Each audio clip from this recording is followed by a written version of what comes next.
baby. Leave me alone. Baby. Please allow me to take another wife.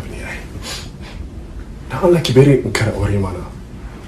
My pussy was wet for you when your pocket was dry.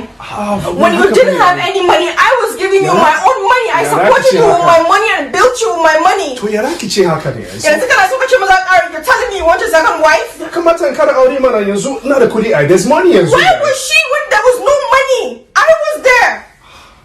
I built and supported you. My pussy was wet for you when your pocket was dry. You're still my best love, but we have money. There's so many German girls out there. It was at this moment that he knew. He fucked up. Oh no. Oh no. Oh no, no, no, no, no. Alaji, me, I'm going home. You're going where? I'm going home. You know, after all this round, why